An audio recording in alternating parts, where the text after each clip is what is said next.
The following is an official lore video of the Dark Diaspora Universe, a journey in world-building project. Bex couldn't believe her luck. She swiftly pocketed the rounded, brown paper-covered package into her crossbody satchel and exited the building, trying not to attract undue attention. Being a loner on Bridgehead Station was dangerous at the best of times.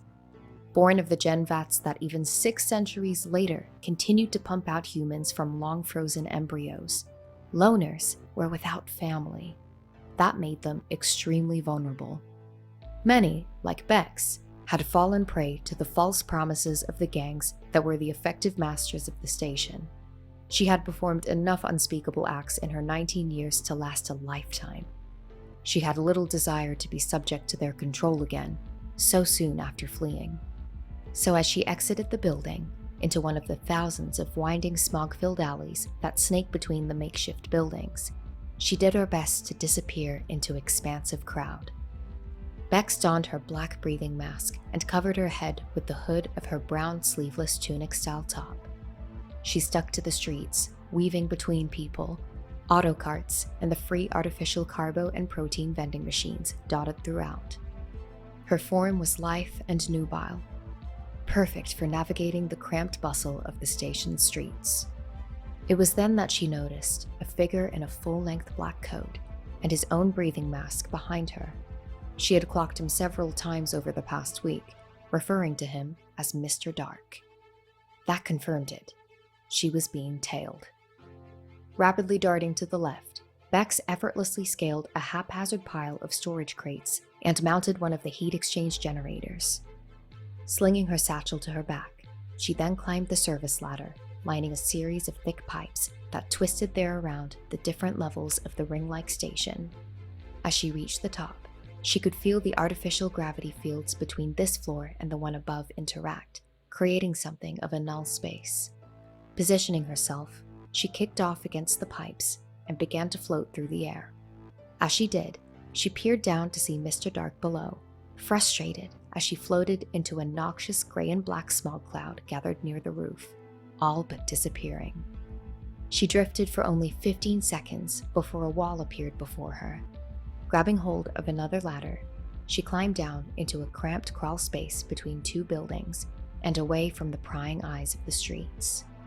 2 stories down, she stopped and reached over to a seemingly innocuous metal sheet against the building before her, sliding it open to reveal a hidden room. She was home. The room she entered was little more than a 15-foot by 25-foot with a mattress, storage crates, a holovid screen, and a portable survival kitchen kit. It wasn't much, far worse than what she had working for the gangs, but it was all hers, with no unwanted visitors calling upon her.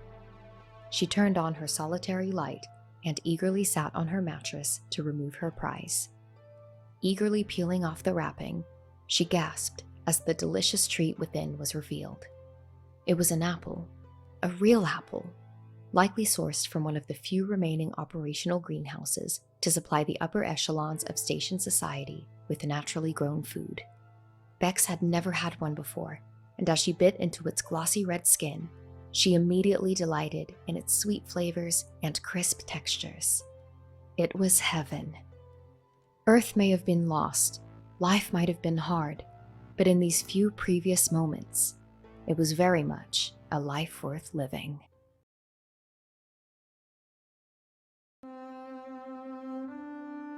Even with a makeshift micro-tank and rebreather, Adrian could hardly breathe. His constant exertion in the semi-noxious, heat-blasted atmosphere of Los Serion was oppressive, but he had no choice but to push on. The surface of Los Serion had never been a particularly hospitable world, with lakes and streams of lava and deep chasms crisscrossing a cracked, baked, and desolate world. It was a literal hellscape, teeming with horrific life forms, corrupted by the planet's seemingly malevolent energies. He turned and glanced behind him as he ran, spotting his pursuers no more than 250 feet behind.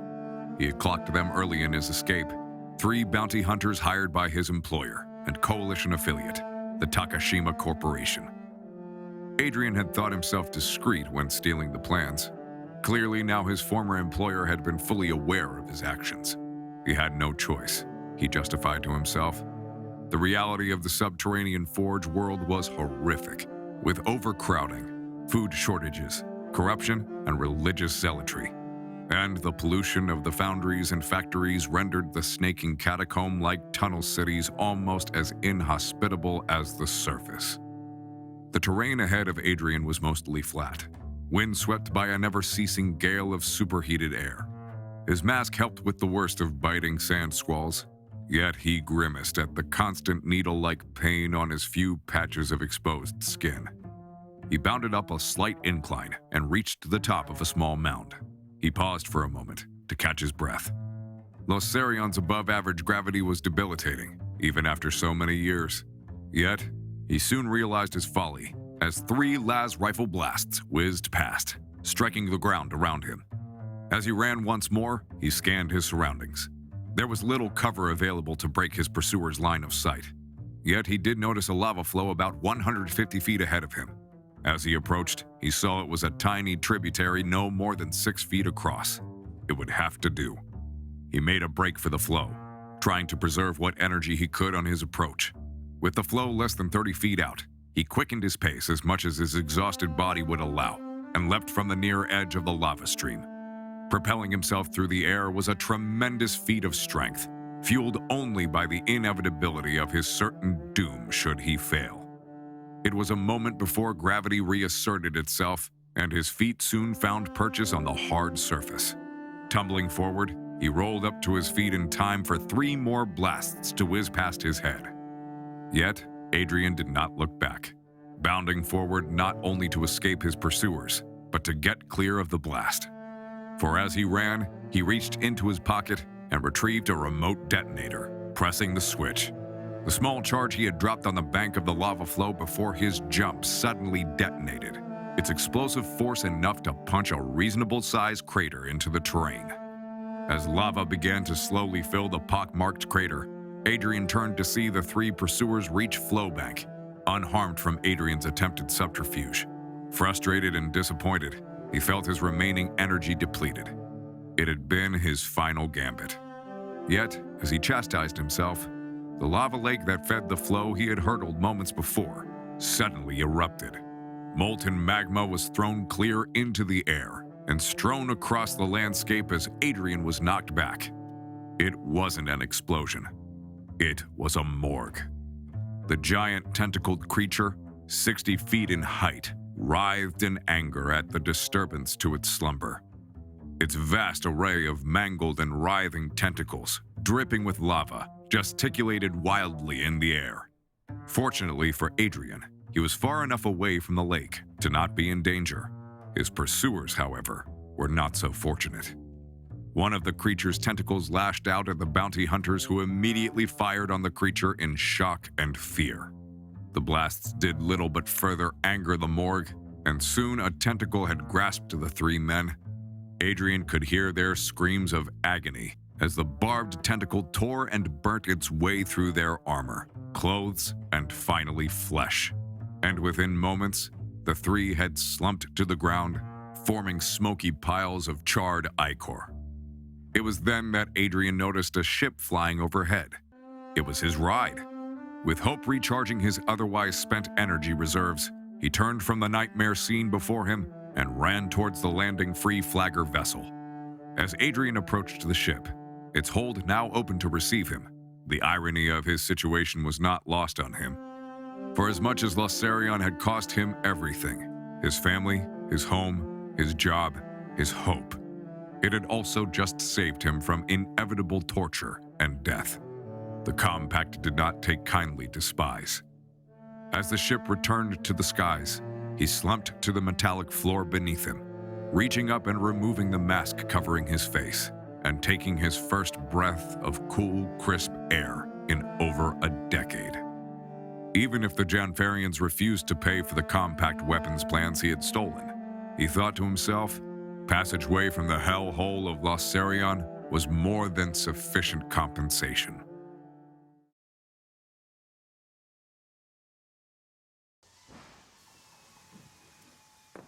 Nate felt the sweat run down his face, the heat of the foundry pit, and his own fabricator station buffeting him with a constant stream of superheated exhaust.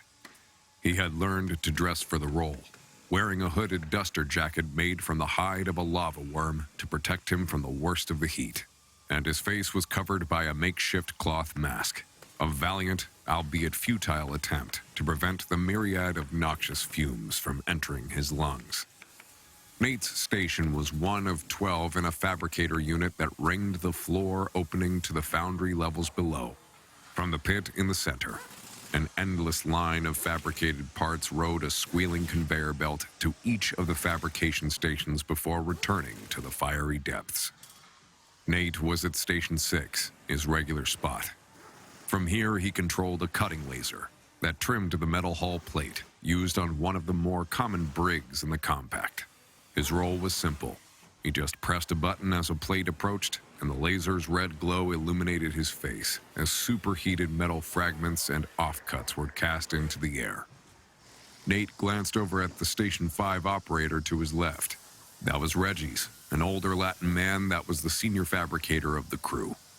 He manned a metal press and folding station that had no lasers or cutting. Comparatively easy work, owing to his seniority. Reggie glanced up and saw Nate looking over at him and gave Nate a thumbs up. Reggie was the closest thing that Nate had to a friend, a regular post-shift drinking buddy with whom he could blow off some steam. Nate smiled. It was good to have a friend in the unit, which made the 12-hour shifts almost bearable. Reggie and Nate's connection was disturbed by the sudden groaning from the conveyor in front of Reggie's station. It looked like one of the plates had been knocked askew and was catching on the station frame as it passed. The conveyor ground to a halt with a flourish of sparks and with a cacophony of bleeding alarms.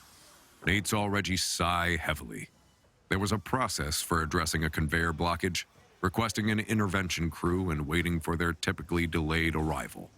Of course, any delay cost production, and lost production meant lost wages for the workers of the unit.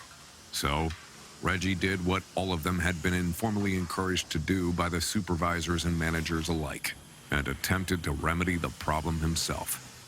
Awkwardly reaching over his station console, Reggie tugged at the hull panel trying to dislodge it. At first, his efforts appeared to be in vain, yet soon the plate began to budge.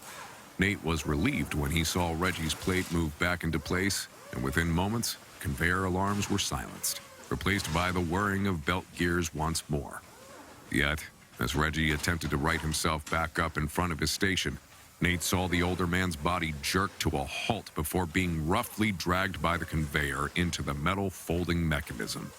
Looking over in fear, Nate saw that his friend's arm caught on the conveyor, his leg broken and shattered by the metal folder of this station, bone-piercing skin with a splattering blood. The sound of gore-filled screams and shattering bones drowned out the drone of the fabricators. Reggie was traumatized, but he was still alive. Nate jumped into action, jumping and landing atop the blood-splattered conveyor beside his friend. He frantically worked to free Reggie's mangled arm from beneath the conveyor tracks, yet despite his efforts, could not make it budge. And then the conveyor turned towards the foundry opening.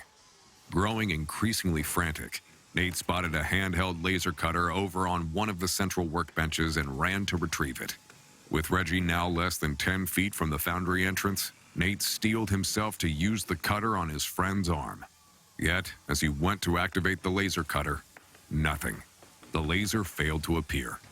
Nate looked down and saw the battery of the rarely used cutter was long dead, deemed an excessive expense by management to replace.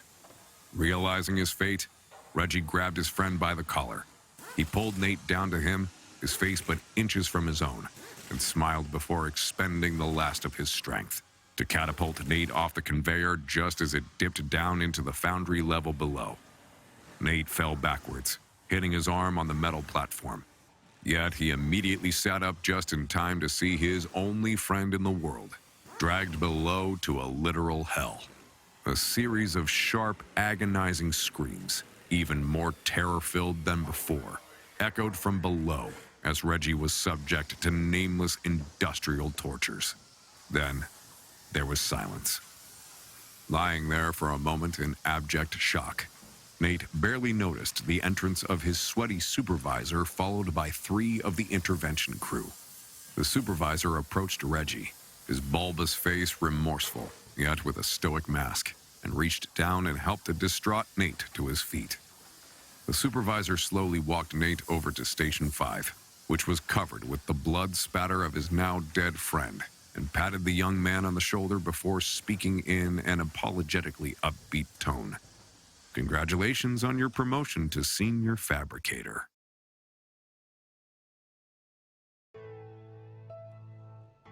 Artemis peered out his window over the pseudo-twilight of the Losarion skyline.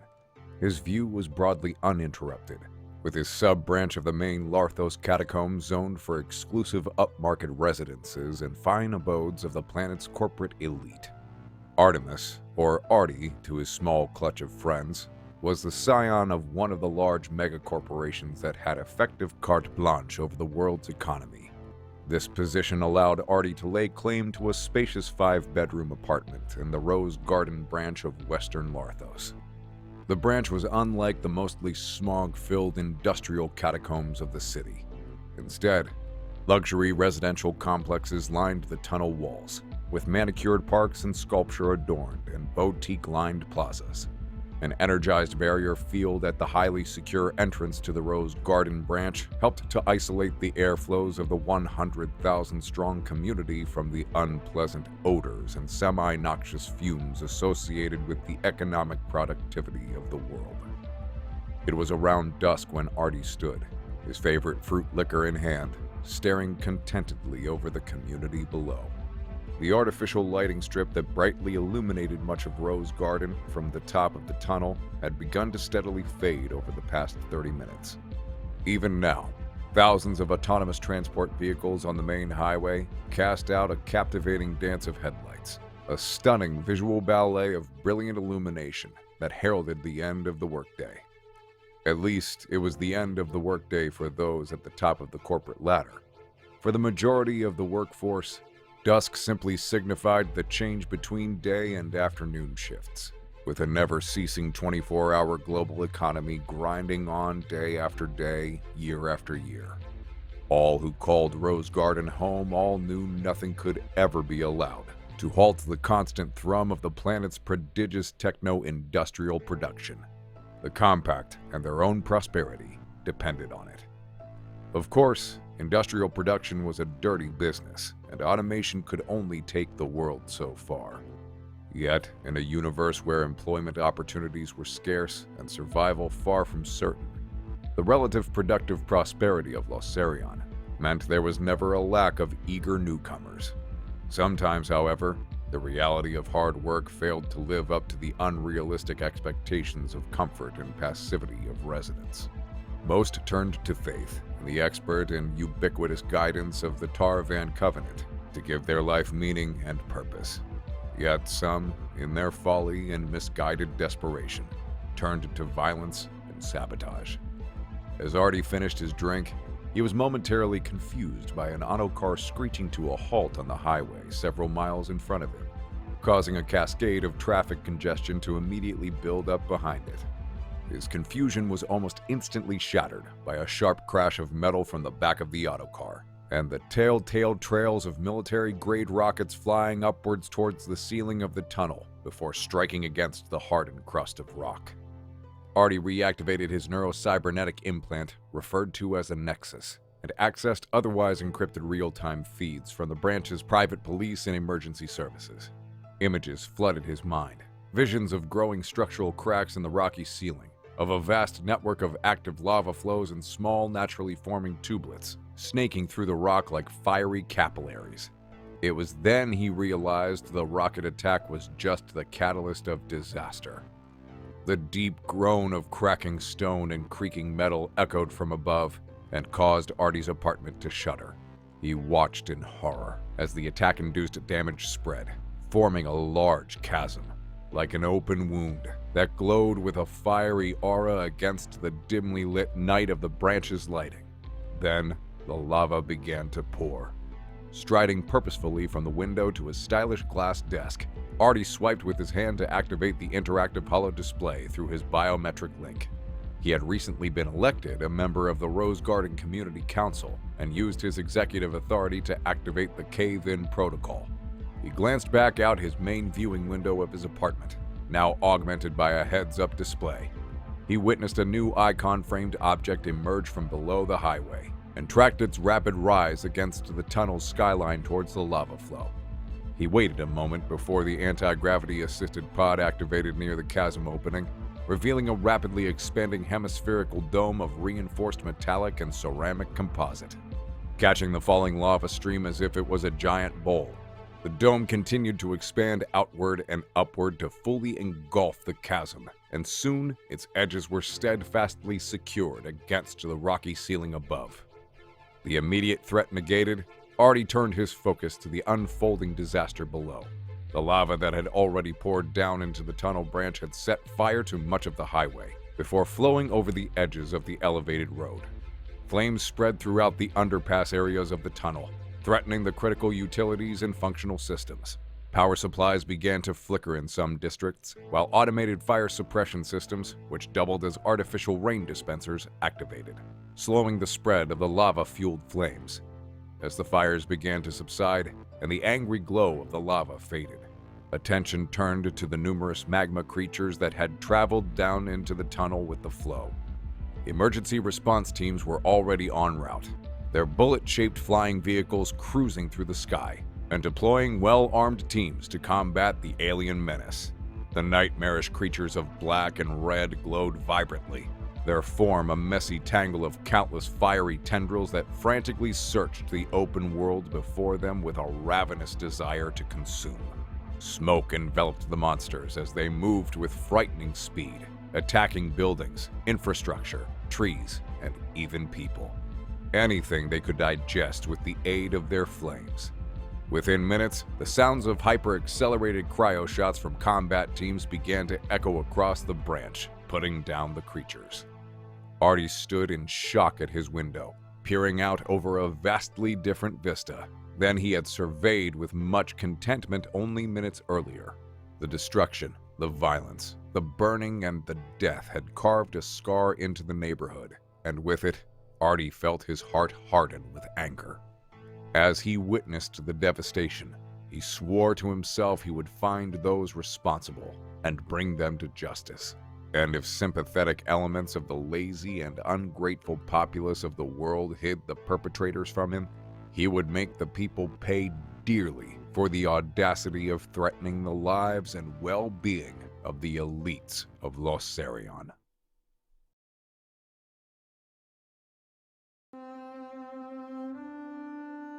The white coffee mug, emblazoned with the Fringe World Alliance crest, fell from Nigel's hands. The disparate chatter of the mining workers that had moments earlier filled the break room of the prefabricated amenities building was suddenly drowned out by a blaring alarm. The underground mining operations of Corix were never a quiet place, and warning alarms, sirens, and automated announcements combined into a constant and overbearing cacophony. But this was different, annoyingly obnoxious so as not to be ignored. Nigel felt a wave of fear and panic course through his body, threatening to overtake him. Yet his training and experience suppressed this involuntary response. He had prepared for this, Nigel thought to himself, as he and his mining crew exited the rudimentary break room and out into the underground mining tunnel.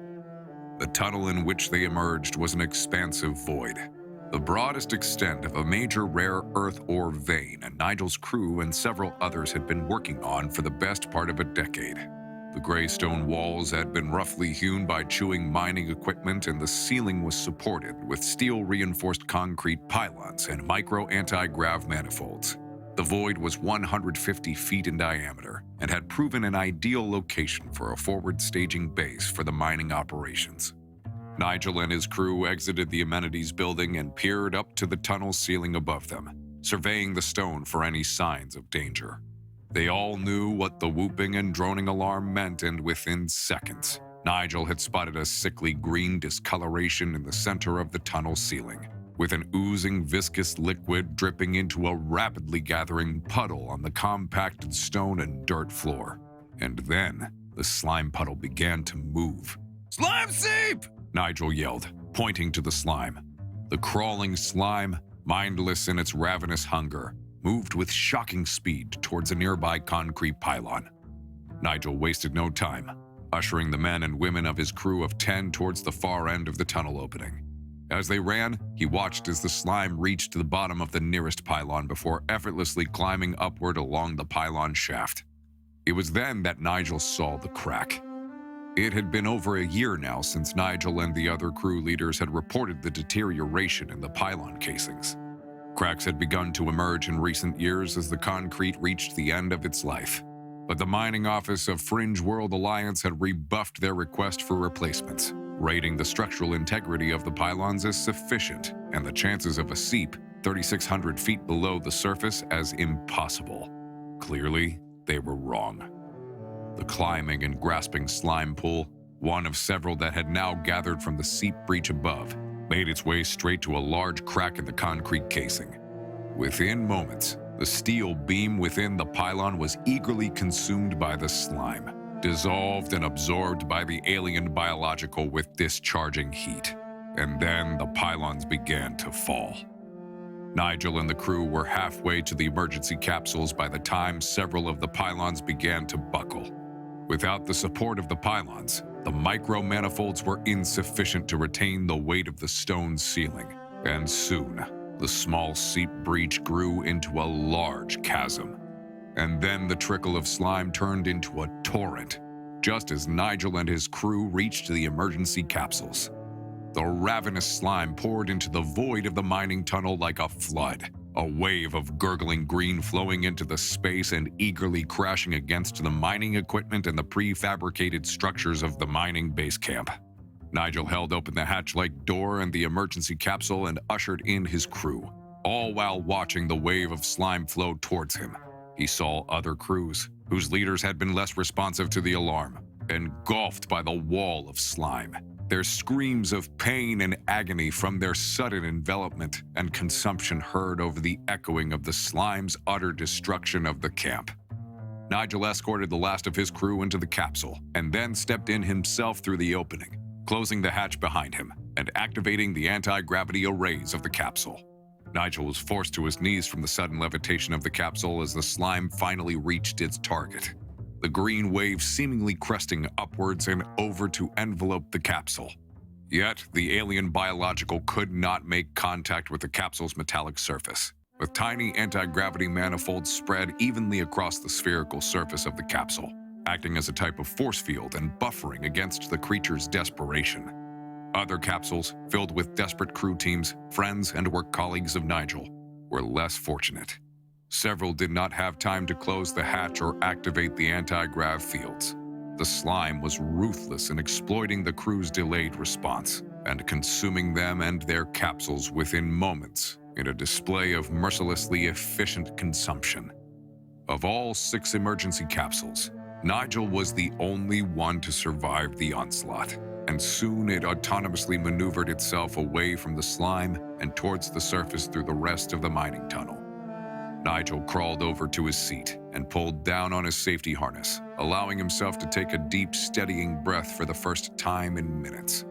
Shocked by the suddenness of the cataclysm he had just experienced, a fury and anger burnt within Nigel at the incompetence and lack of vigilance of his employers. Their greed in the face of immense danger had cost lives and millions of credits in lost mining equipment. He hoped that someone would be held accountable, but over 20 years of working for the FWA meant it was unlikely. People had died, and Nigel knew better than most that the slime would never stop its conquest of the planet's depths.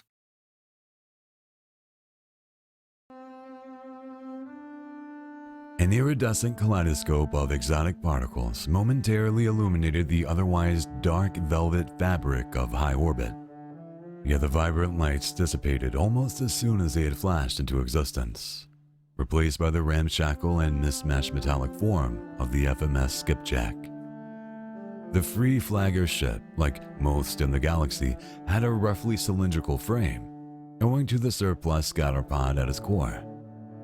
Add on a trio of stern-mounted thrusters, a bridge and crew module on the bow, and series of weapons and sensor arrays around the hull at the beam, and Skipjack had everything needed to jump across the cold of interstellar space.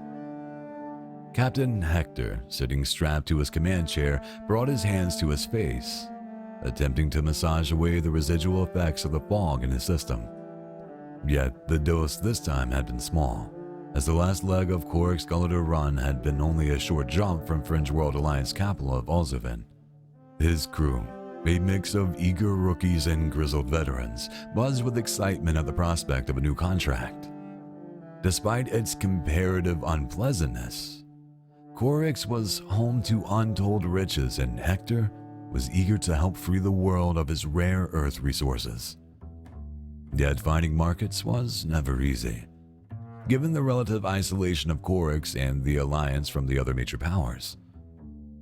Yet for Hector and his crew of 5, doing the run and crossing half the galaxy meant living the life that each and every one of them had longed for more than anything else in the world: traveling in open space. Hector's ruminations were interrupted, however, as his personal holodisplay revealed an urgent message from the FWA mining office. Reading the message, that seemed one of the smaller low-orbit scientific platforms investigating the famous Korik slime, had gone silent 24 hours ago. The office requested the Skipjack to do a flyby and assess the cause of the loss. The scientific stations counted in the dozens in orbit of Korex, nationally studying the slime and the other strange planetary and stellar phenomena of the system, while parlaying their micro-G capabilities into a myriad of research and nano-manufacturing contracts. "Sorry, folks," Hector declared to his crew. "Looks like we're doing a small detour to check in on some lab coats." His declaration was met by some frustrated bemoaning of the crew. Orbital maneuvers were not cheap, costing fuel and time, eating away at the profits of the run. Yet, even the greenest of crewmen knew saying no to the office was not an option if the Skipjack hoped to keep its lucrative contract. And so, the FMS Skipjack's thrusters activated, and the ship quickly closed in on the distressed station. It was less than an hour before a ship matched the station's orbit and closed to within visual range. The station was a classic Torrid-style scientific platform, offering centrifugal gravity by spinning around a stabilized array of scientific and observational instruments at the core.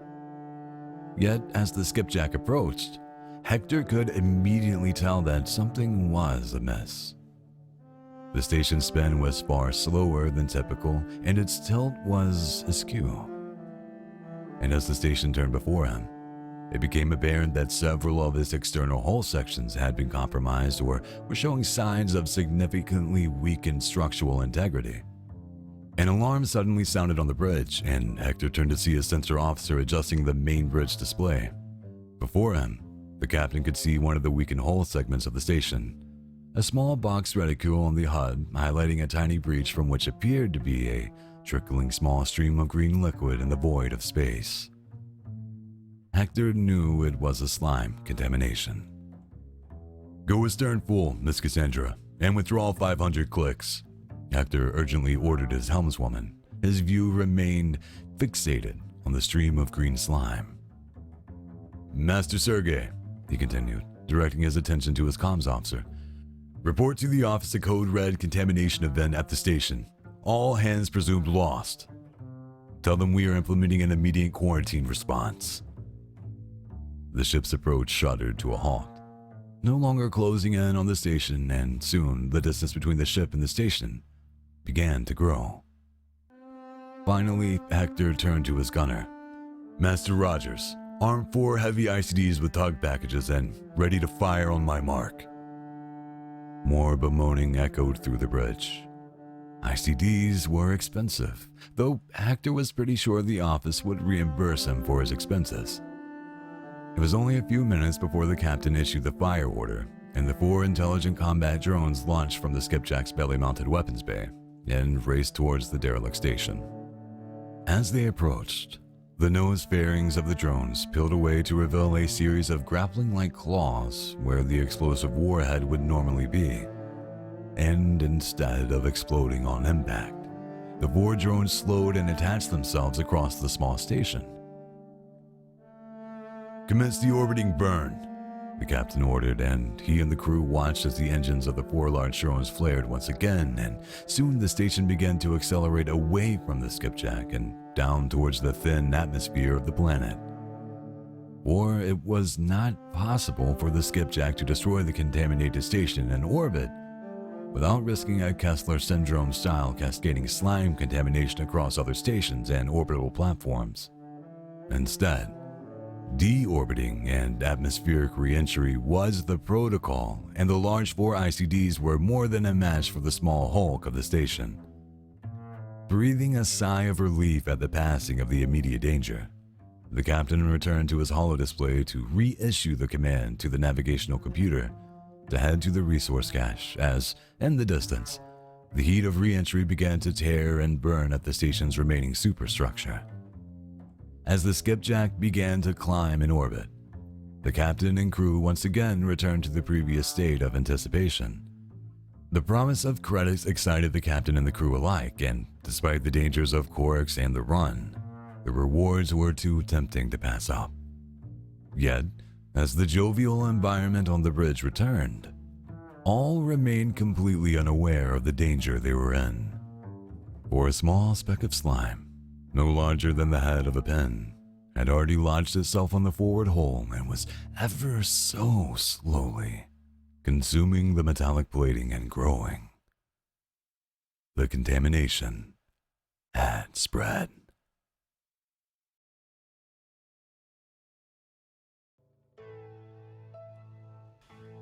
Lexi had to escape the hollow. Her entire life had been defined by roughly hewn stone walls, low ceilings, cramped spaces, and stale recycled air. She chastised herself for being so naive to think that this was all that life had to offer. The bullying, the fear, the starvation, the pain. She had accepted it all. Yet, an impending forced marriage to a delusional leader of a misguided post-apocalypse cult lifted the veil from her eyes. In recent months, she had spent much of her time listening. The tunnels were full of nooks and crannies, perfect for stealthy subterfuge to spy on the leader and elders of the Hollow's keepers. It seemed claims made by the leader that the residents of the Hollow were the last of humanity were patiently false. In fact, there were apparently hundreds of thousands of people on this very planet, called Korix, and hundreds of millions spread across a vast swath of the galaxy. She had also discovered that the periodic shaking that the tunnels experience once every 7 weeks were not attempts by some great evil to root them out, as had been claimed. Instead, there was something called a floating processor platform that maintained a meandering route across the world which would periodically float above the hollow. She did hear talk of something called the slime, a vast primordial oozing creature that covered the entire surface and consumed everything it touched. At first, she thought this was another ruse designed to keep her and the other residents contained within the hollow's tunnels. But the fear and the voices of the leader and the elders, when confronted by the threat of something called a slime steep, convinced her that that particular tale was real. The day arrived of her planned escape, and she hopped up from her small cot after a sleepless night of anticipation. Yet, as she went to leave, she found the door to her quarters locked in the face of an old woman, one of the elders, smiling devilishly at her for a moment before walking away. "She knows," Lexi exclaimed to herself, panic gripping her.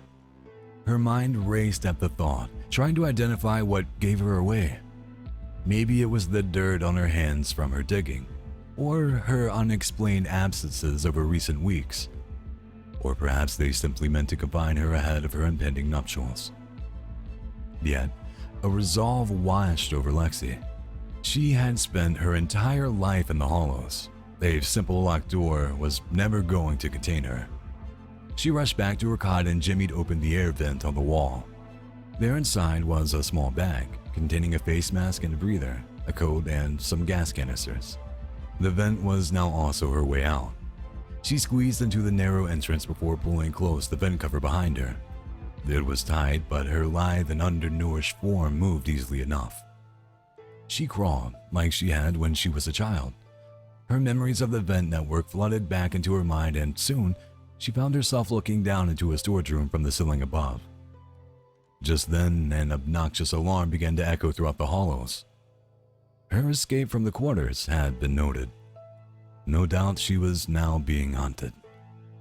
She kicked open the ceiling vent and dropped into the storage room, moving behind a set of boxes that hid in a narrow tunnel of earth and rock she had carved out with rudimentary tools in her hands. The tunnel, 15 feet long, bridged a gap to a metallic entry shaft that she had uncovered during her spine. Entering the shaft, she grabbed a hold of the rung ladder and began to climb. "Where is my bride?" A particularly angry, boisterous, and blistering voice bellowed from the storage room beyond the wall. It was the leader. They were searching for her. She climbed faster, scaling some 200 feet before reaching what she now understood to be the surface hatch. Immediately donning her breathing mask and sliding her slender arms into the jacket, she retrieved the gas cartridges and slid them one by one into a series of openings in the hatch. She glanced down as intrusive torchlight beams suddenly carved through the deep dark of the bottom of the shaft. The heavy footballs on metal rung ladders vibrated through her hands. With the hatch armed, she pressed the button on the center of the main hatch console, and within moments, a deafening sound, like a thunderous bellowing roar, reverberated through the hatch above her. She clung to the ladder, her hands covering her ears at the audible onslaught. Her pursuers closed as the assaulting cacophony finally ceased, replaced by the creaking of the hatch as it swung open. Without a second thought to the dangers above, she climbed out. Lexi was immediately struck by the cold, biting frigid that cut through her jacket and scraps of clothing. She stood there for a moment, shivering violently as she gazed at the expansive landscape and vibrant iridescent nebula and star-filled sky above her. It was all so vast, crushingly so for someone who had only ever known the hollows, and for a moment, Lexi felt a pure terror strike her. Just as she was about to collapse from the shock, she glanced over to the horizon to see a giant object, like a floating mountain of metal and machinery cruising towards her. It was the platform. She reached into her bag and withdrew the final item in her arsenal, a flare gun, aiming it into the air and firing. The tracer flare illuminated her surroundings with a vibrant red, though within moments, this was drowned out as several spotlights from the platform were trained on her. Then, she saw the slime. The gas cartridges she had inserted seemed to have armed a series of small flamethrowers on the edges of the hatch that burnt back the slime to create a safe zone for Lexi's exit. Yet, even now, the oozing slime was steadily crawling towards her, seeking not only to reclaim its recently charred territory, but also to devour this naive girl. A small hovercraft had been dispatched from the processing platform and lowered a rope from above her, offering her the escape for which she so desperately longed. She grabbed a hold of the dangling rope, slipping one foot into a loop at the end, a feeling of relief washing over her. Yet, Lexi was startled by the feel of a hand grasping her leg. She looked down to see the leader reaching from the hatch, his old grizzled bearded face filled with anger and fury. "You're mine," he barked furiously. Lexi kicked and thrashed to free herself, yet the leader's grasp remained painfully firm. But as she felt the sudden upward thrust of the rescue craft retracting the rope, Lexi felt herself break free of the leader's punishing hold. Exhilaration filled her as she heard the screams of agony and pain of the slime rolling over the body of the man she once believed to be divine.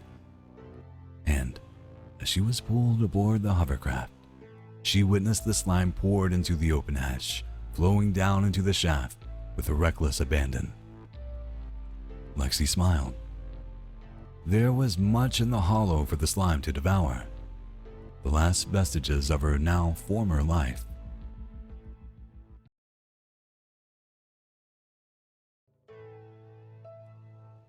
Jemima's head throbbed with crushing pain, her hands clawing at her skull in a futile attempt to alleviate the anguish. Flashes sparked in her mind, memories of her surreptitious arrival on Copercia a week earlier. As she grimaced and cried, she chastised herself for her folly, having previously dismissed the steadily growing discomfort and constant ringing in her head as a welcome alternative to a life in the slave gangs of Galador. Now, she was paying the price. The life expectancy of a slave on the hegemony homeworld was typically measured in months, and it was a short life full of nothing but torment. So, when the opportunity was presented to Jemima to stow aboard the Free Flagger vessel, she took it without further thought to the risks. Silently hiding for hours in an open panel behind a curtain of exposed electrical wiring, she finally felt the starship's anti-gravity manifold activate for liftoff. It was then that Jemima left her temporary sanctuary and scurried to the unattended medbay. There, she found an unlocked cabinet with syringes of the cocktail of drugs, the fog, needed to deaden her mind during FTL. She knew what engaging FTL felt like, her parents having previously been traders and free flaggers themselves before running afoul of the hegemony blockade on Khotan. So, as she felt this ship begin to power down its thrusters in orbit, she injected the fog into her arm and immediately slumped onto the floor of the medbay. The last thing she wanted, so soon after escaping slavery, was to suffer the malady. When she came to, 4 faces peered down at her, their expressions a mixture of concern and anger. "It's all okay," one of them said. "Looks like she took the fog before launch, no malady symptoms present." "The hell it's okay," another angry voice said, chastising the first. "She is still a stowaway. The hegemony will have this ship and all of us in chains if they found out." "We can't just dump her on Copercia of all places," the first voice retorted before being audibly dismissed by the second. "Better here than returning to Galador. And you never know, she might adapt." With the fog still coursing through her veins, Jemima's vision faded to black once more and she fell into a deep sleep. When she awoke again, she was alone, bar for a small backpack by her side. Gone was the cold metallic recycled air of the starship, replaced by a clean, fresh, sweet-smelling atmosphere and a gentle caressing sunlight. As she stood, she beheld a landscape that was unlike anything she had ever seen before. The industrial grays and rain and sleet-filled skies of Galador were gone, and in their stead was an undulating landscape filled with vibrant green and yellow crystal outcroppings. As she spent the next few days traveling, she was amazed at the diversity of topographies. The crystals dominated the terrain, some rising as high as buildings, while others seemed to spread across the land like a ground cover. It was almost magical. She saw large mountains covered entirely in crystal growths, illuminated by the afternoon sun, and clutches of interlocked crystals like giant geodes. She did her best to survive, living off what few shrubs and plants she could find, supplemented by the meager rations she had been left by the starship crew. Yet, it wasn't her empty stomach that gave her the most discomfort as she searched for any sign of settlement or people. It was her head. Early on, she heard it, a sound in her mind that seemed to resonate from the very crystals themselves. It was a nuisance at first, before growing into an uncomfortable annoyance. Almost a week after Jemima had arrived on Copercia, she lay on the dirt and crystal-covered ground, sweating profusely and writhing in a pain that never ebbed or subsided. It just kept building in intensity, in anguish, in torture. And there was the noise, a deafening, almost musical humming that permeated her mind and seemed to vibrate throughout her entire body. In a precious moment of clarity, she worried that she had in fact been inflicted by the malady and that her sanity of mind was breaking down. that the fog had been unsuccessful in shielding her higher brain functions from the utter incomprehensible terror of FTL space. She hoped that she would be one of the ones that simply died, rather than turn into the horrific, barbaric, and violent monsters of legend and nightmare. Yet, just when she was prayed for the glorious silence of her blissful demise, the pain suddenly ceased. Fear gripped Jemima for an instant, as her mind was stripped bare of its controls and restrictions and filled with a cacophony of 1,000 voices. It was immediately overbearing and all-consuming, and nothing like what she understood the malady to be. "Fear not, it's not the malady," she heard hundreds of voices say in perfect unison. Their thoughts were filled with compassion and understanding. Her mind, struggling to comprehend this new reality that had seemingly banished the pain and anguish, replaced instead with the empathy and consideration of countless nameless souls. Opening her eyes, Jemima realized she was not alone. Standing over her were two women, Nadia and Dominique. She sat up, startled, not at their presence, but by the fact she knew them completely. Their names, their histories, their dreams, their loves, their hopes. She knew it all, and they knew her. The women, clothed in green and yellow hooded robes analogous with the crystal outcroppings that surrounded them, smiled down at Jemima before the elder of the two, Nadia, finally spoke. "Welcome to the residence, child. The collective have been waiting for you."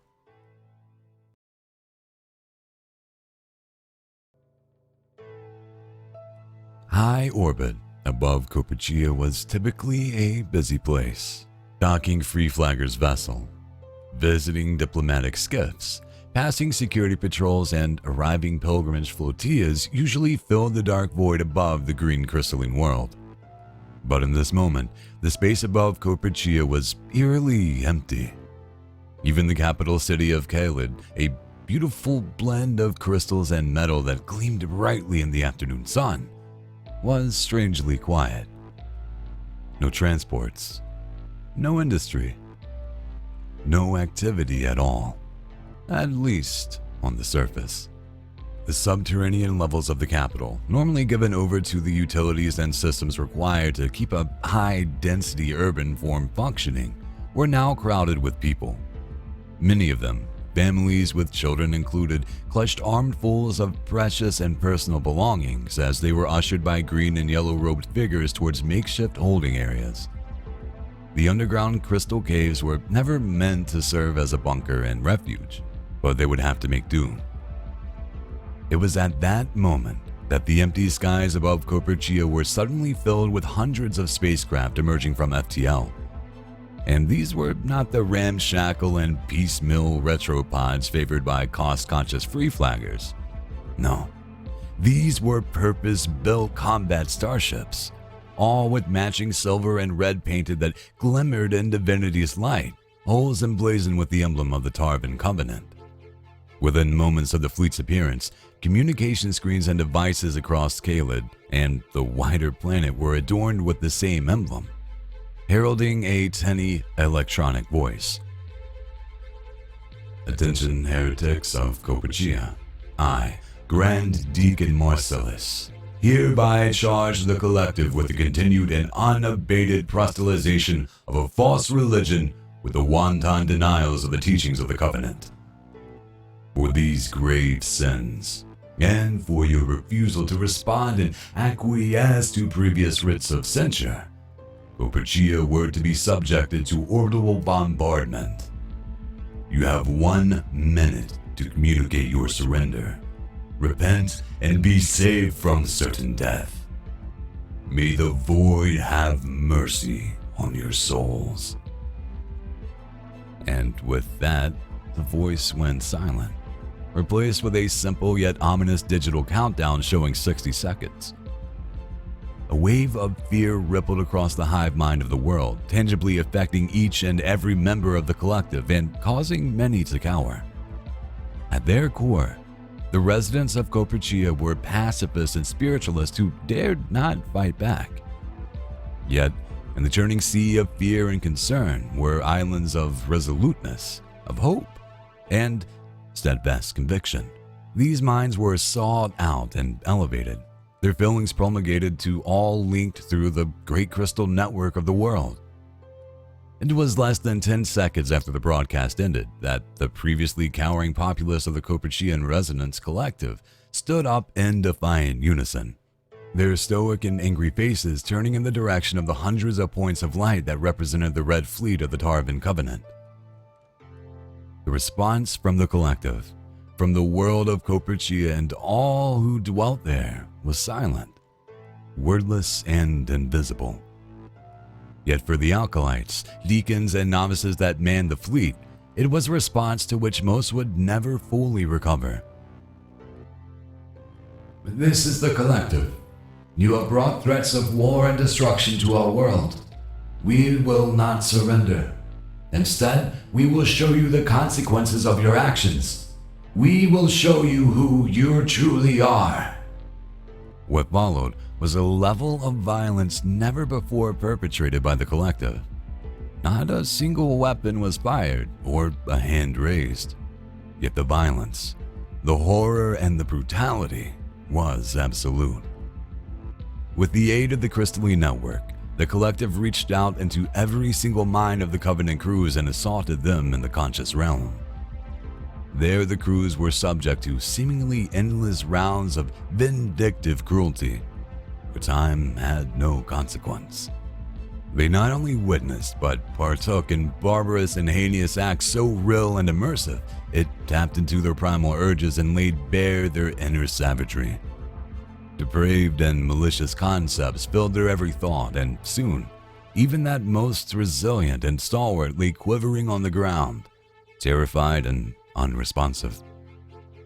And for the few who withstood this initial onslaught through the steadfastness of their faith, the collective saved the cruelest of torments. Concepts so foreign and alien were projected into their minds. Non-causational reality, higher dimensions, and even manifestations of FTL space and the malady stabbed at them like a hot blade through their heart. The incomprehensiveness was enough to peel away what remained of a person's consciousness and leave them a mindless husk, alive, but very much dead. The total duration of the telepathic attack was less than 3 seconds, but for those attacked, it felt like 10,000 lifetimes. Approximately 10% of the Red Fleet crew died from the onslaught. For those that survived, they were never the same. Since the incident, known to history as the Covenant's Conceit, not a single acolyte, deacon, or novice has ever dared to enter the Coperchia system again. Yet, to this day, those that walk the halls of the great temple of Tarvan still see that any passing reference to the Resonance Collective of Coperchia and swear to whatever gods are out there, old and new, that the Covenant will have its revenge.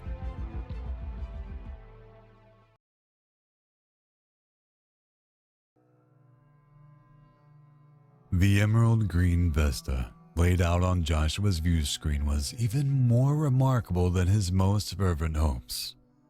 He liked to think that even if he was not a devout member of one of the Diaspora's largest collective chapters, he would have still been left in awe by the gloriously alien and alluring world of Coperchia. Yet, he could not deny his bias. For Joshua was a devotee to the Resonance, having found solace, comfort, and purpose in the teachings of the collective for much of the past decade. The streets of Bridgehead Station, where he grew up, did not afford the less affluent of its residents much in the way of safety and security. Food was scarce, housing non-existent, overcrowding total. And it was all the worse for gen vet kids who were churned out in their thousands each year by autonomous embryo growth pods, a long-forgotten and little-considered species repopulation failsafe of the now-defunct United Redevelopment Authority. Most turned to crime, either petty or organized, while others fell prey to nefarious benefactors. Yet for Joshua, His years spent as a lost youth on the streets of Bridgehead Station had set him on a path that would lead him straight through the front doors of the then small chapter of the Resonance Collective. It was in that small set of rooms that Joshua found his true purpose. He took to the message of peace, kindness, pacifism, and unity in the teachings of the collective and, in particular, the leadership of the Venerable Sister Patrice. She was a natural-born member of the collective and exhibited incredible abilities to delve into the minds of others with the aid of her green crystal pendant. She was everything that the collective teaching spoke of, in her words and in her actions. And through her, Joshua saw a path to his own salvation. And so he worked, helped to build the Bridgehead Station chapter, attract new members and adherents, secure financial and in-kind support from wealthy donors, and, of course, fend off encroachments, violent or otherwise, from the Tarvan Covenant. He worked hard, listened intently, and committed wholly. Through his dedication, Joshua rose through the ranks of the chapter, riding the wave of growth of congregation that, within several years, took on several thousand new adherents. And it was through his dedication and commitment that Joshua was awarded the privilege to travel to Corpuccia on pilgrimage and see that world that was the true home of his soul firsthand. And from what he could see from orbit, through the view screens aboard his passenger pod, it was indeed glorious. Traveling down to the surface, Joshua waited anxiously for his first footfall planetside. He had dreamed, literally dreamed, of this moment, of feeling his feet touching the surface of the world of his salvation. And so, moments later, as he exited the passenger pod and walked out onto the natural ground, several miles outside of the borders of the planet's capital of Kaled, he finally felt like he was home. Then, he heard it. The resonance.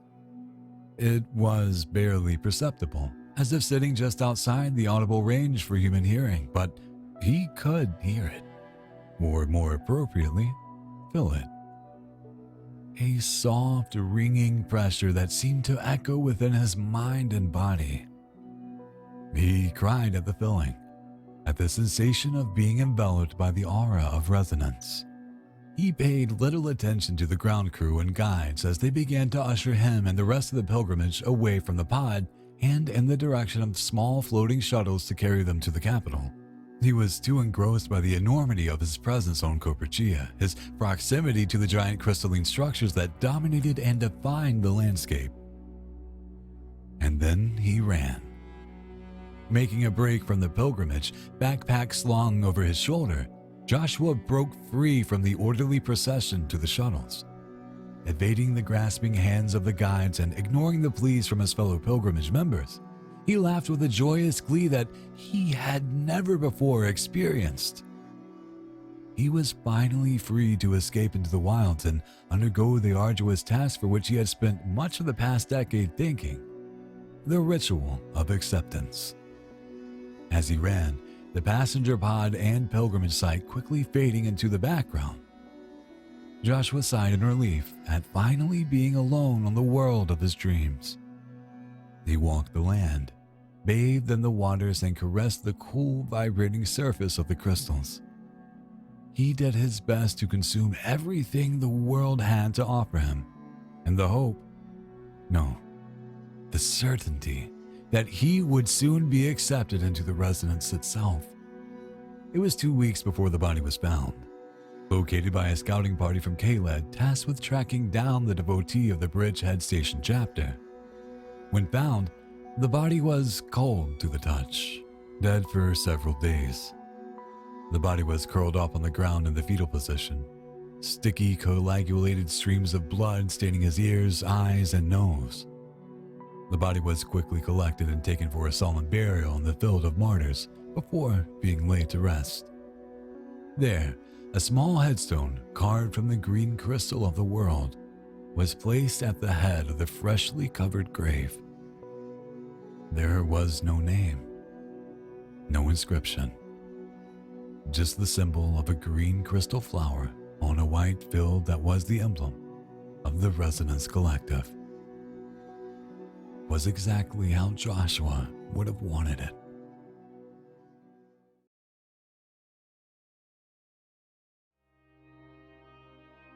Rear Admiral Perseus Nelson stared intently at the unchanging holographic display of the Diamond system with a mixture of trepidation and anticipation. As the Supreme Commander of Joint Forces Command, Perseus had access to the complete intelligence offerings on the Khotan Independent Republic's numerous overt and clandestine security and espionage services. He knew, with excruciating detail, the scale and extent of the power arrayed against Khotan by the Galador hegemony. There would be no surprises. That wasn't the hegemony's style. They would simply invade with brute strength, overwhelming force, and absolute dominance as only they and the Diaspora could. It was one thing to know all this: fleet tonnage, command and control assets, special forces capabilities. It was another thing entirely to witness the hegemony forces in full deployment firsthand. Yes, they were the enemy, seeking to inflict upon the people of Khotan nothing but subjugation, slavery, and death. But part of them, a small but not inconsequential part, was excited by what was to come. And after what felt like an age, the hologram before him began to flicker. Red icons materialized, confirming the arrival of the hegemony fleet on the outskirts of the system, beyond the orbit of Triska. There were only a handful of dots at first, then dozens, then hundreds. Within minutes, the display was filled with red, like a crimson wave building up in the vast black ocean of space, preparing to crash down on the shores of Khotan to engulf them all in a deadly flood of carnage. Perseus was shocked into a momentary stupor at the sight of the hegemony's overwhelming show of force. And he was not alone.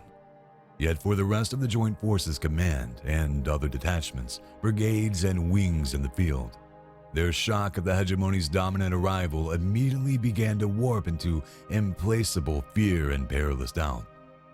Perseus, like most of the senior Mobilary leadership, knew outright victory was impossible. Decisions had been made decades earlier for Khotan not to materialize in the face of the hegemony threats. Instead, the Republic's leaders had chosen to wield the economic weapons of blockades, sanctions, and embargoes in hopes of crippling the hegemony economy and snuffing out their capacity to wage war. Yet, those tactics had failed and, if anything, had only hastened Galador's invasion, wasting precious time in which Khotan could have prepared. By the time the constitutional government had been suspended and Perseus appointed Supreme Commander, it was too late to prevent defeat. But they could ensure that the hegemony's victory was a Pyrrhic one. As he watched the red icons of the assembled hegemony fleet vanguard begin to disperse across the outer system, he smiled inwardly. They were taking the bait. Perseus had concluded the hegemony's vanguard would not approach Khotan directly and instead would seek to establish footholds in the outer system, capturing critical industrial capacity and prevent the Republic from using outer system stations and settlements for rearguard actions. So, as detachments of the hegemony's forces began to raid and pillage the carcass of the Republic's interplanetary industrial bases, Perseus turned to one of the generals in charge of interplanetary defense assets. Fire. His order echoed through the bunker and were instantly executed. In orbit and spread across the system, a handful of Yenneferan weapons platforms emerged from their various hiding places, launched their FTL-propelled ordnance towards the abandoned outer system stations, and then retreated into darkness. The small weapons pods jumped into FTL within moments of being fired, traveling seconds across the comparatively vast distances of real space before emerging at 27 abandoned and evacuated deep space stations and outposts almost simultaneously. Centuries of Khotan's deep space industrial capacity was utterly destroyed, used as a trap to lure in the aggressors, and it had worked perfectly. Soon, half of the hegemony's vanguard had been destroyed. Yet the greatest prize had been a Gallader swarm cruiser-led strike group at the heart of the vanguard. The capital ship and its escorts had jumped into orbit of the Jovian-class gas giant of Rapia. Their target was the largest known deep space station in the DS4 at the time and the pride of the Republic, Talocan Station. Yet, the vast spinning turret station, a marvel of engineering that had only months earlier been home to nearly 500,000 people, now hung in the black of space. Instead, it housed a skeleton crew of 10,000 martyrs and was armed with series of Covenant-acquired planet-buster anti-gravity bombs. The detonation of the bombs yielded unimaginable destruction. Supplemented by additional strikes from the weapons platforms, the 36-strong strike group was almost instantly destroyed. The volatile gravity fluctuations seemed to tear at reality itself, crushing and breaking the cruiser and sending the capital ship's hulk burning into Ravia's upper atmosphere. Witnessing the icons blink out of existence on the display, one combat flotilla and strike group at a time, inspired a rousing cheer from the gathered soldiers in the bunker. Hope had been established. It was one of the few genuine victories of Republican forces in the early days of the Hegemony War. Its strategic impact proved minimal, as within days, all of Republic's military assets beyond low orbit had been systematically hunted down and destroyed by the Hegemony's full fleet, and the Great Siege of Khotan began. Yet, even to this day, 80 years on, the forces of the Republic continue to resist the conquest of the Hegemony. Children are taught from an early age that there is no greater honor than to give one's life in the defeat and destruction of the enemy. And when those children grow up and go to war on behalf of their republic, they proudly rally to a war cry. Two simple words that embody the fervent hope that one day the hegemony will be defeated.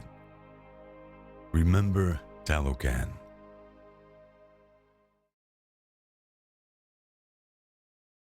Strike Team Bravo departed from high orbit of Triska in the outer reaches of the Daemon system. The small carrier pods called the HSS Ferocity was no more than 200 feet in length and was crewed by only 30 Gallader commandos and pilots. The custom almond-shaped ship had an angular hull comprised of advanced composite materials, the combination of which ensured minimal radar cross-section and reduced detection rates. That was always key for these types of atmospheric missions. As the ship was launched, the Hegemony simultaneously fired the AG drivers of no fewer than 16 pods, freights, and other vessels for short FTL jumps across the outer system. It was a well-established technique adopted by the Hegemony to hide the point of origin of the impending attack.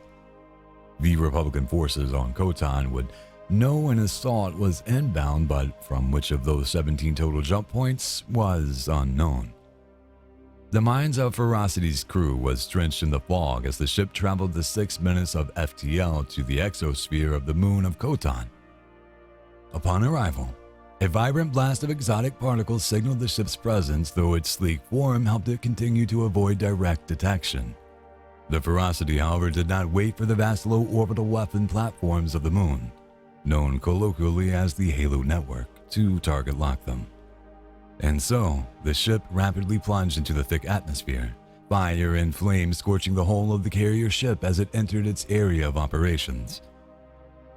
The mission clock was now running. After reaching a height of 10,000 feet, the carrier pod leveled out. Within moments of achieving stable flight, large segments of the hull seemed to begin to peel away, as if the ship was shedding its skin. Instead, rather than segments of the hull, a series of winged atmospheric bomber craft were deployed, fanning out from the carrier as it spun its long axis to release its cargo. What was left of the carrier pod upon release of the craft was a mechanical-looking gantry framework of girders and supports. Gone was the sleekness. replaced by a functionally grotesque industrial underbelly that perfectly epitomized the war machine of the Galador hegemony. And then the bombers engaged their targets. Within 1 minute of deployment, the aircraft had accelerated to almost 5 times the speed of sound, dispersing out across much of the hemisphere. By the 5-minute mark, the bombers were deploying their ordinances, a mixture of guided munitions and intelligent combat drones to strike against detection stations, anti-aircraft emplacements, orbital launch facilities, and anything else of note that the Republic was unable to hide in their underground bunker fortresses. Despite ground-based point defenses, the destruction of the strike was incredible. Giant plumes of vaporized metal and superheated plasma violently cast into the air. Even with early warning of the strike and the opportunity to evacuate personnel, the casualties likely numbered in the thousand. Corpses for the Republic to add to the endless funeral pyres. A lesson for not capitulating to the might of the hegemony. Yet, the devastation seemed to blend in seamlessly with the pockmarked and cratered terrain of the once vibrant and metropolitan moon world. Were it not for the expansive clouds of smoke, gas, and fire billowing from the surface, it would be impossible to tell where the bombers had struck. By minute 7, the aircraft were returning to the pod, and just in time. A number of low-orbit defense platforms in the Halo has almost completed their repositioning maneuvers to target the pod, and without the carrier, all the fighter and bomber craft would be lost. And of course, there was the ground-deployed atmospheric ICDs that were likely, at this time, traveling at Mach 20 across the globe to hunt down and obliterate the strike group. The docking, dancing between the carrier pod and detachable bombers, was as sublime as was the deployment. A spinning, swirling helix of rapidly enclosing aircraft expertly docked with the jigsaw-like hull of the carrier pod until the unit was whole once again. The carrier accelerated. Within moments, the chase had begun. It was one thing to breach the Halo. It was another thing entirely to escape. Strikes from orbital platforms burnt through the once oxygen-rich atmosphere at the Ferocity, the heat of the energized laser scorching the hole with each near miss. The carrier pod weaved and dodged incoming fire from incoming planetary attack craft, while suspensor fields and countermeasures did their best to buffer the Ferocity against assault from ICDs and ground-based weapon arrays. Fortunately, for the Ferocity, a carrier-class strike group pod was more than a match for smaller planetary responses, and point defense cannons expertly dispatched the combatants before the ship accelerated out of the atmosphere and into low orbit. There, the Halo network of low-orbit weapons platforms continued to harass the escaping ship, representing the only real threat. But by now, the Ferocity's FTL manifold had charged, and within moments, the ship disappeared from above Khotan. Despite the devastation and the death and the damage inflicted by the HSS Ferocity and its bombers, both the Hegemony and the Republic knew that the consequences of the strike in the long term would be limited. The Halo Defense Network remained robust while the Hegemony control of the outer system continued to be absolute. So, as the Ferocity re-emerged in real space in the outskirt of the system, he returned to dock for refit and resupply in preparation for another run in the coming days. The forever siege of Khotan would continue. Sergeant Des Vasquez bounded over the cracked asphalt and charred rubble of the street and into the adjacent building. He and his recovery team found themselves in a foyer of a luxury apartment building with crystal chandeliers and marble and gold trim throughout. Yet, Des did not pause to admire the grandeur of Khotan's past, for there was no time for respite. His ocular HUD showed a countdown, 4 minutes remaining. So Des led his team across the foyer, weapon raised, and into a stairwell at the rear. There they climbed, constantly vigilant for pursuit from below and perception from above. They moved with purpose, speed being the order of the day, and soon they reached the 14th floor and exited out onto an elevator rooftop courtyard. 2 minutes. It was back in the sunlight that the true extent of the damage of the building was apparent. The top half of the once decadent apartment complex was missing, sheared off decades earlier by one of the Planet Buster bombs that had annihilated Khotan's capital city of Thrawn. Rubble and detritus were strewn everywhere, with the blackened, soot-slanted walls telling tale of the fiery destruction of years past. Yet it was the view from this height that revealed that utter devastation that had befallen the once great city. For the building upon which Dez and his team found themselves was part of a small section of remnant cityscape that was now perched atop an island of broken concrete and twisted metal, hovering some 1,500 feet above the ground. 1 minute. Dez motioned with his hands, and the team took up defensive positions around the courtyard. Then he pressed his left ring finger against his palm and activated his HUD Specialist Gravimetric readout. Within moments, the virtual overlay atop his vision transformed to reveal a myriad circular patterns and waves dotted with pulsing symbols and warnings. In this view, the chaotic gravitational anomalies of the Maelstrom, invisible to the naked eye, were evident in all their frenzied anarchy. Yet, despite the chaos, after 40 years, some paths through the Maelstrom had been mapped and charted. If timed right, a person could use the ever-changing gravitational anomalies and nodes to traverse through the Maelstrom as if flying. One path was officially titled B7 Inversion, but for Dez and the other members of the Republic's resistance forces, it was colloquially referred to as the 7th Street Flip. As the countdown in Dez's vision approached 30 seconds, a laser pistol blast suddenly struck the pockmarked tiled surface of the courtyard before him, some 250 feet away. Above them, in the sky, on a floating, rotating remnant of a long-destroyed building, was a Hegemony kill squad. They were under attack. The team responded immediately. Suppressive fire rang out, with concussive charges and slug blaster volleys filling the air between the combatants. An array of projectiles arced through the air between the groups, seemingly on target to strike at each other. Yet, emergent gravity nodes warped and deflected the path of the blast and projectiles, rendering them ineffective. Yet the team's response to their attackers did provide some benefit. Delay. For as the sergeant and his team returned fire, the countdown on Dez's HUD finally reached 0. "Time to flip," he yelled as his gravimetric display was filled with a myriad of alarms and warnings, and then Dez and his team began to fall up into the sky above them. Localized gravity inverted and the team fell from the courtyard and into the air, accelerating for moments before arcing back slightly and cruising to the left around the second gravity anomaly. So began their frantic, energetic journey along the B7 inversion path. Dez oriented his body towards the path illuminated in his HUD as small micro-maneuvering jets in his combat armor deployed. Higher and higher the team fell into the sky, arcing around a myriad of gravity nodes before finding themselves on a trajectory away from the floating island and into the heart of the Maelstrom. As they cruised through the air, more laser pistol blasts whizzed past them, the Hegemony forces now in pursuit of the quarry. Dez flicked his fingers, and 2 of his team tethered themselves to their brothers and reoriented themselves to face the ground below them and return fire. This time, their slug blaster shots struck 2 of the enemy, creating satisfying puffs of bloody splatter.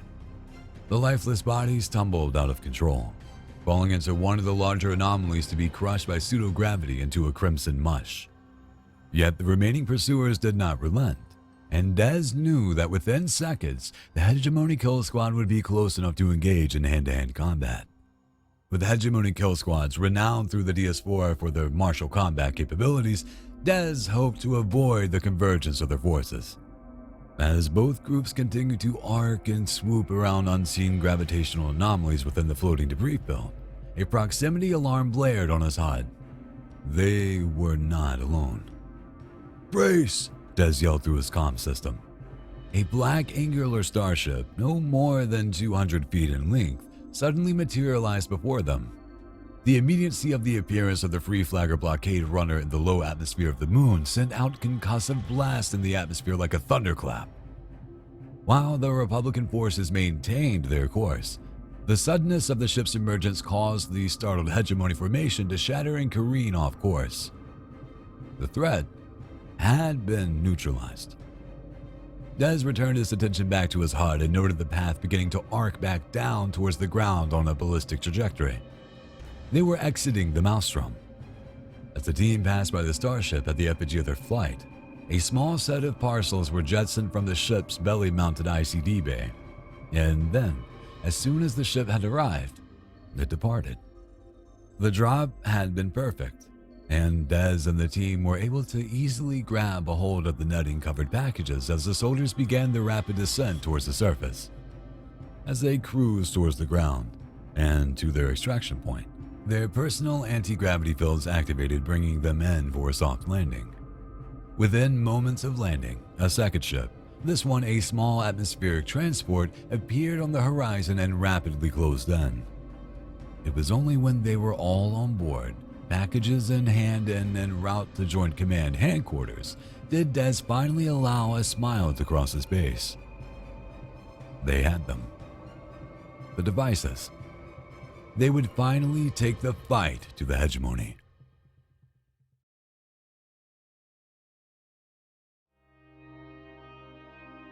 Neb could feel the reverberations through her suit as the cutting laser lanced out with a crimson beam towards the derelict hulk beneath her magnetized boots. Her scrapper suit was a makeshift patchwork of scavenged components, haphazardly sealed and equipped with a rudimentary field generator. It wasn't much, but it was enough to survive for several hours at a time, floating in space among the hulks of Achiroe's vast ship-raking yards. Neb's diminutive form was perched atop the slowly spinning hulk as the glare of the red dwarf star Nihilus rose above the horizon. The star was close, too close for comfort this time of year. Neb pulled down her visor to afford her eyes a modicum of protection as she monitored the rapidly rising temperature in her sight-augmented HUD. She chastised herself for leaving this endeavor far too late in the season. Most spaceborne operations within the Achiroe Trojan asteroid cluster had shut down for the perigee, when the cluster's orbit around Nihilus reached its closest approach. While Nihilus was a red dwarf star and comparatively stable, the latent radiation and heat of being so close rendered open space within the cluster a particularly uninhabitable domain. Yet Neb could not stop, not while she was so close to her prize. For the best part of the last month, she had scoured the now skeletonized carcass of a Grant Hegemony attack cruiser, poking and prodding at the ship's broken hull and defiled innards to uncover its hidden secrets. There was little left of value, the ship's bulk well and truly picked over by the scrapper carrion that worked the yard.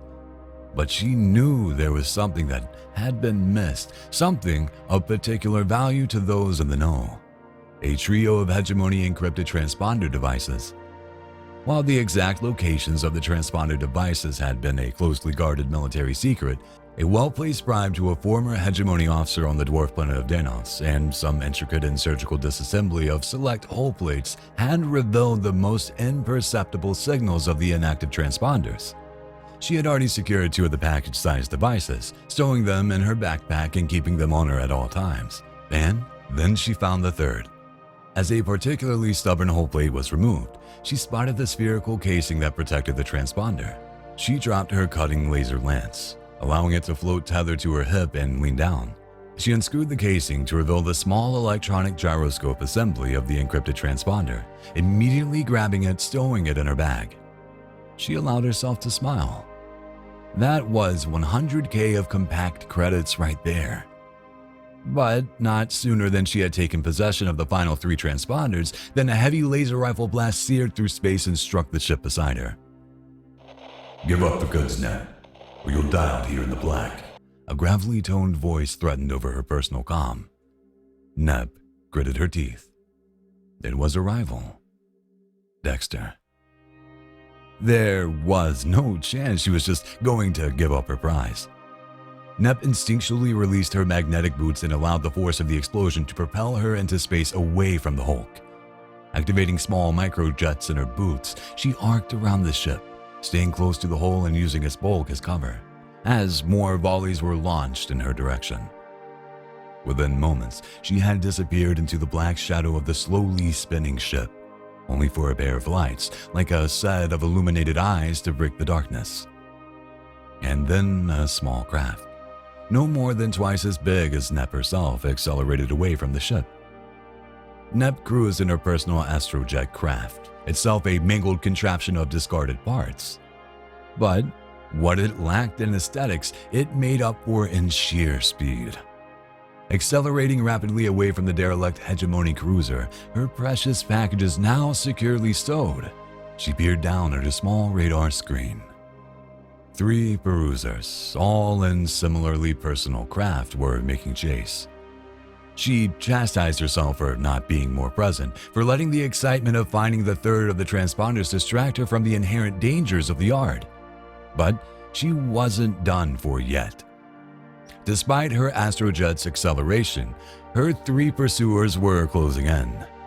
More shots were fired, a mix of concussive projectiles and lasers.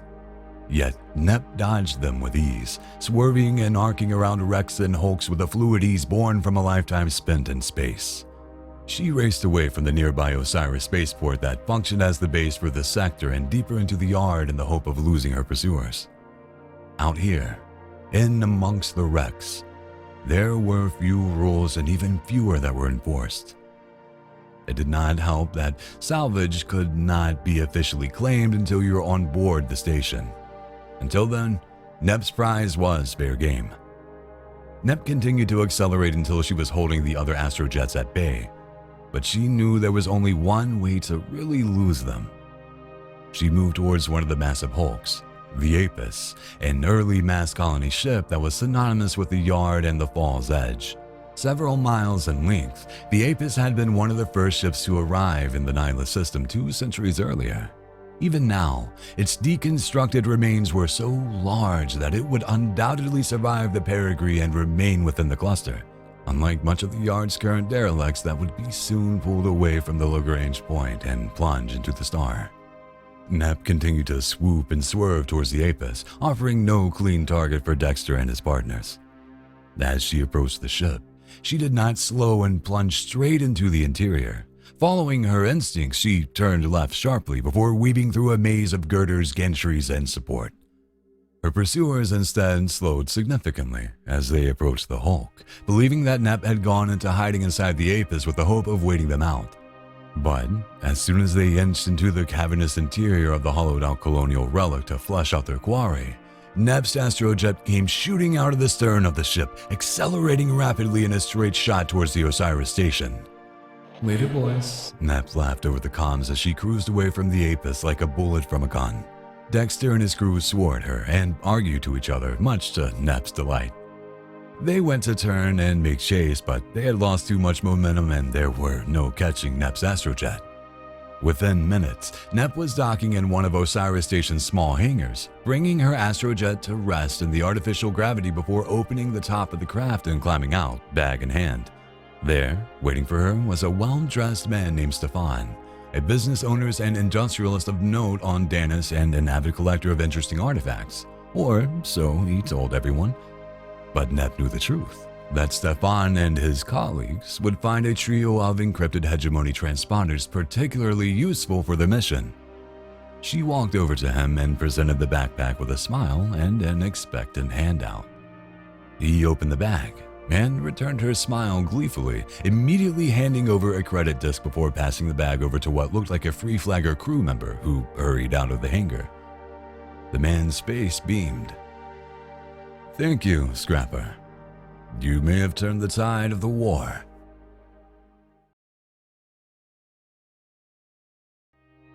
Sarah smiled nervously as she exited the ship, briefcase in hand, stepping onto the main port concourse level of Danis outpost in the Achiroe cluster. The dwarf planetoid of Danis was many things: capital world, banking hub, trading station, but for Sarah and the crew of the FSS Archibald Tway, it was the closest thing there was to home after a long journey from Kenara and the Tyson Sector Compact. And a fine home Danis outpost was. Upon exiting the ship, Sarah and her crewmates were immediately accosted by a cacophony of catcalls from the eagle proprietors of the innumerable market stalls that lined the concourse. Street food, Souvenirs, weapons, tools, household items, ship supplies. Everything one could think of was available on the concourse and apparently at a heavy discount. The stalls were far from the more formal and official retailers of the Danish Bazaar, though many had a level of refinement and presentation that reflected their extended history bordering on permanency. Local administrators generally turned a blind eye to this type of opportunistic peddling, viewing the benefits of extracting coin from returning starship crews back into the local economy as justification for the lack of regulation enforcement. It was a sign of the pragmatic approach adopted by the Commonwealth government to law enforcement.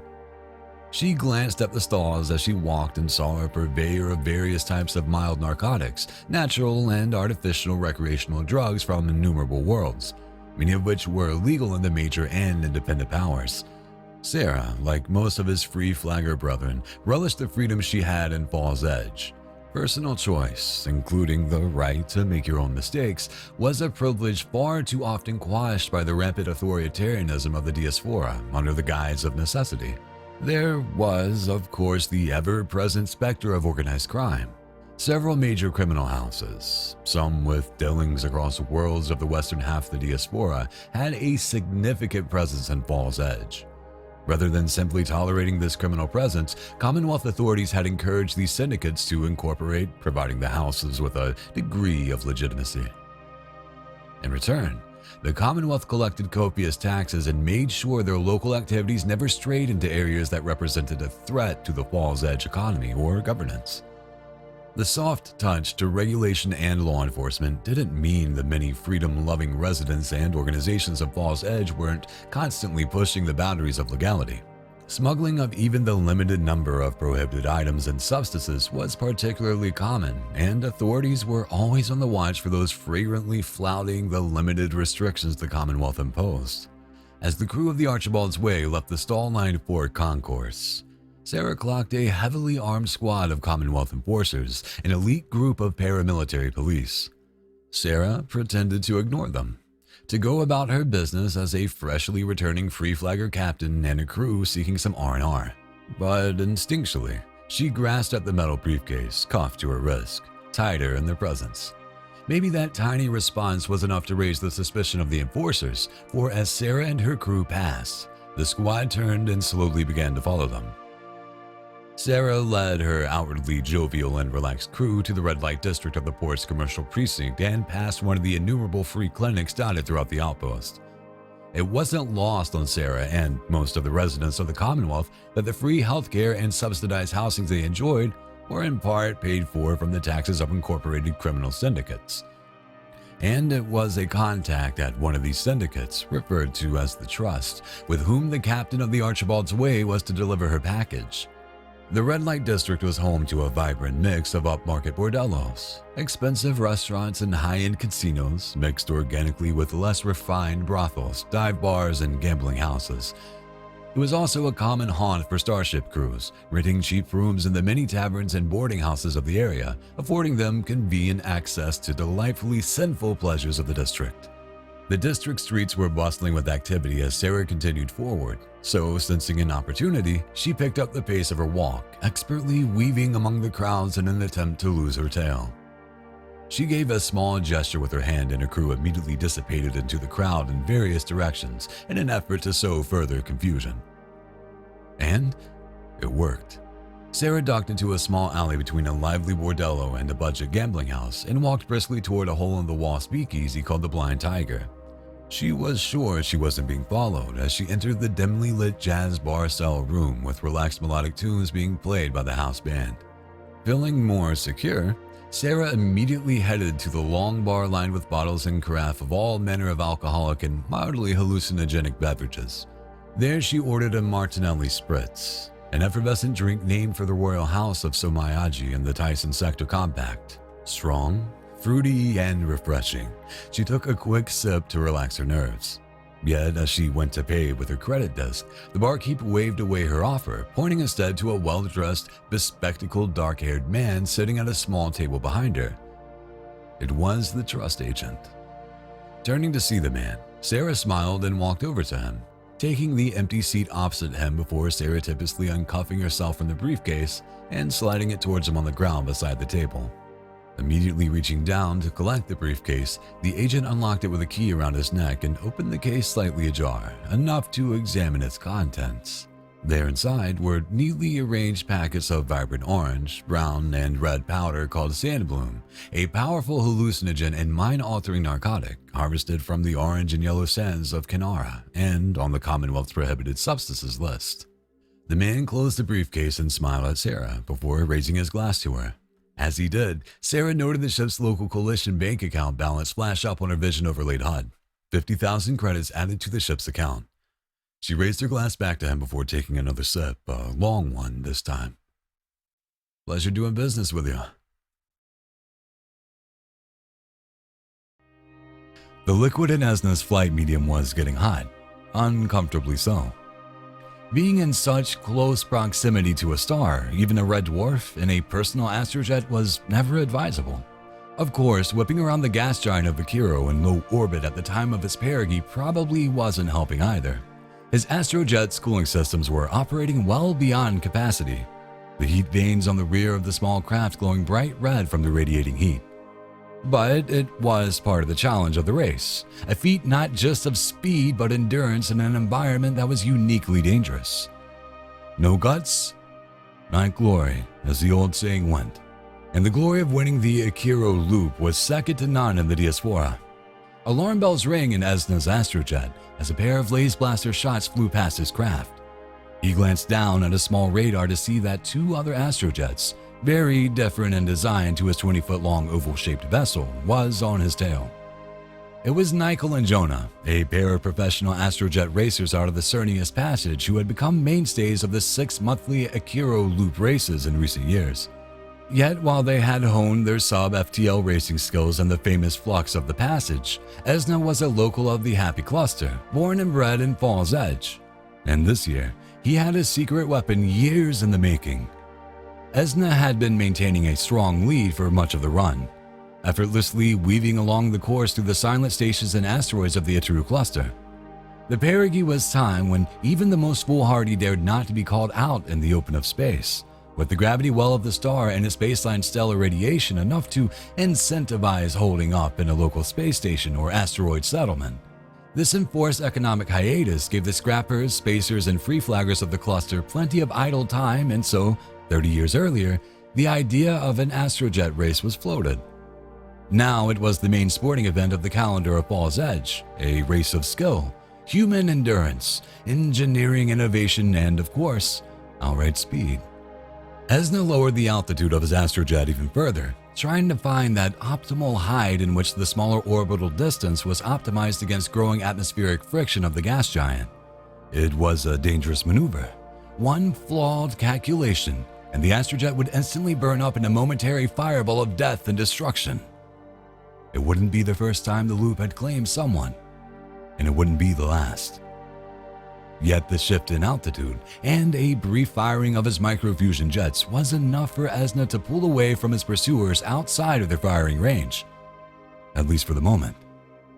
He only had to hold on for a few more minutes before he would complete the orbit around Achiroe, the loop after which the race was named, and accelerate to escape velocity towards the leading Trojan asteroid cluster of Happy.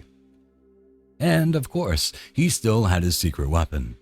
He had worked hard during the past 6 months on rebuilding and tinkering with his astrojet to optimize it.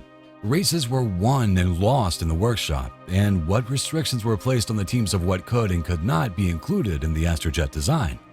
Microfusion reactors. Okay. Life support systems? Of course. Weapons? Absolutely.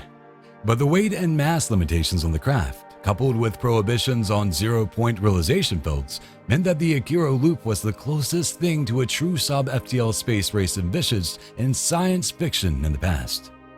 For there was no point in activating an anti-gravity drive, even if you could fit one into an astrojet, if there was a suitably large gravity well to catch you on the other end.